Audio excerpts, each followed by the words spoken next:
Welcome, FNusa57 here. Once again, I'm back on my Xbox Series X to bring you yet another achievement guide. For today's video, I will be showing you how to unlock the Webmaster achievement in the game Grounded. Now, at the time of recording, this is right before the main full release of the game outside of the game preview program. So this achievement used to be fairly difficult to get. Now you can actually do it fairly early on in the game, and I'm going to show you both ways of doing it. This can also, at least at the time of recording, be done in a co-op or multiplayer world. So, for the achievement, you need to zip across a teen-made zip line longer than 100 centimeters. It's a rare achievement worth 25 gamer score.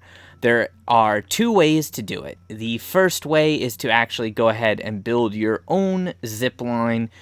And if you do that, you just have to make sure that your anchor point is at least 100 meters away, or 100 centimeters away, I should say, which is fairly easy to do if you put a waypoint on the map or you build a map marker.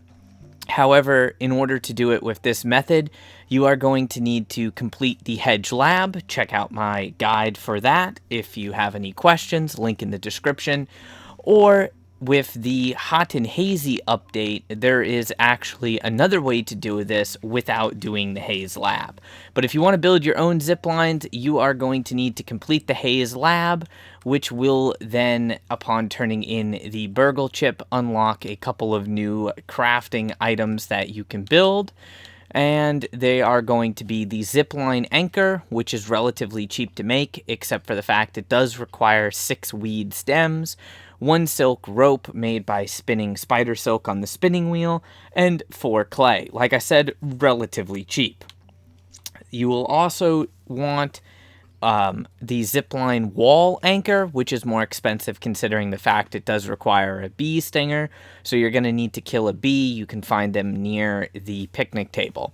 And you can either use 2 zipline anchors, because these can be not only the starting point but ending point, or you can use a zipline anchor and a wall anchor, but the wall anchor can only be the ending point for a zipline. It will cost you raw science to buy these blueprints after you turn in the Burgle chip.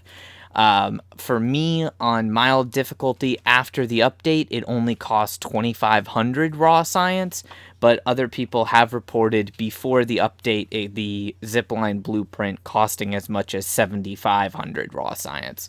Raw science can be obtained easily by doing your daily quests, and also by looking on the map for raw science.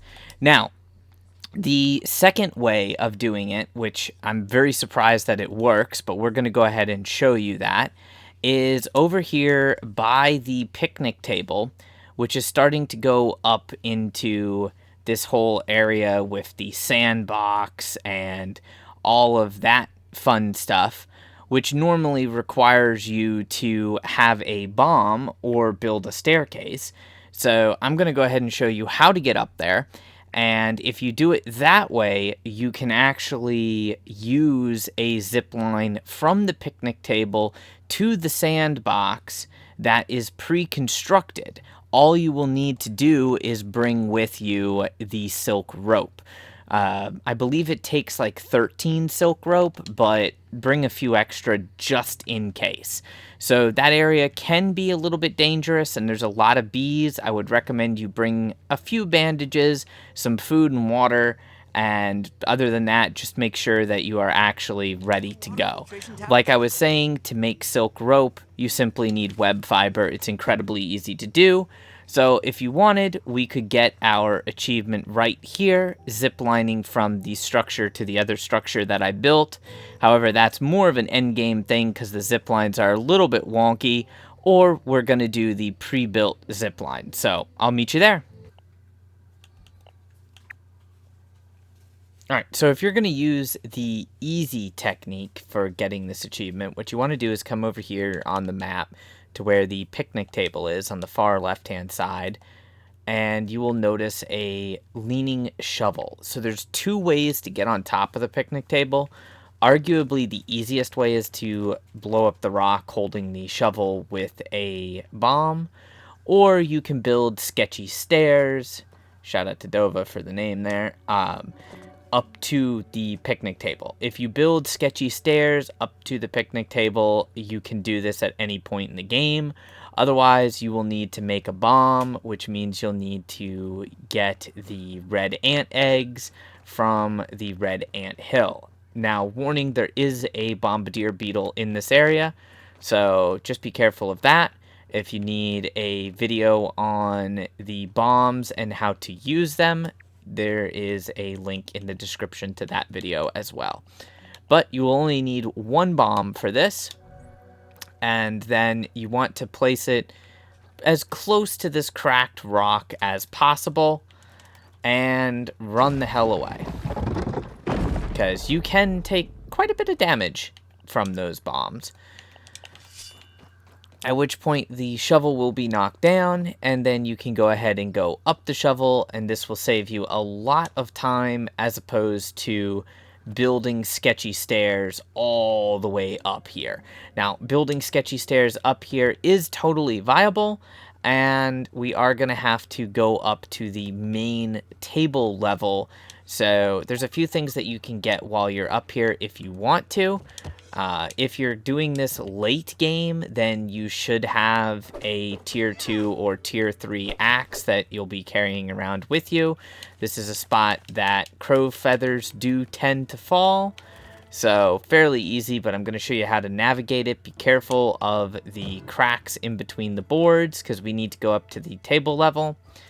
This is also something that I covered in a separate video, but this is one of the 2 spots for you to get the crit chance mutation. There will be little bits of food and ants up here. You can kill the ants, obviously, if you want to, and pick up the food if you have the inventory space for it. But more importantly, there are splinters up here that you can harvest. So, if you need them, you can harvest them, which is amazing. And that is what you need for tier 3 arrows, but again, that comes with a separate video on tier 3 arrows. Most of the bugs up here will be pretty much non-aggressive towards you, with the exception if you get too close to the bees. The bees will become aggressive towards you, and these guys can be relatively difficult to deal with if you get a whole group of them on you. So if there is a bee that becomes aggressive towards you, then try to annihilate it before you actually move on and have multiple bees that are aggressive towards you. Obviously, longer reach weapons or ranged weapons will work out best for you, but also a weapon with poison on it helps out tremendously, and try not to do this when you have a full inventory. But hey, if you needed a bee stinger, you might get lucky and get the bee stinger. Since we have to get up to the top of the table, most people know this, but some people don't. If you come up here to the cooler and you have a tier 2 hammer, you can smack the red button and lower the lead handle, I guess, whatever you want to call it, of the cooler, which will allow you to come up here. There's also some raw science on the cooler that you can grab. And then our crit chance is located inside that castle, but that's not what we're going for. Up here, you'll mainly have ants to deal with, some more food. As I mentioned before, you'll have several splinters, so if you brought your tier 3 tools, you can easily load up on splinters, but that's not what we're looking for. We are looking for the pre-built zipline point, which it's a little bit hard to navigate up here just because some stuff you can't really go under, but what you'll want to do is come over here to the book.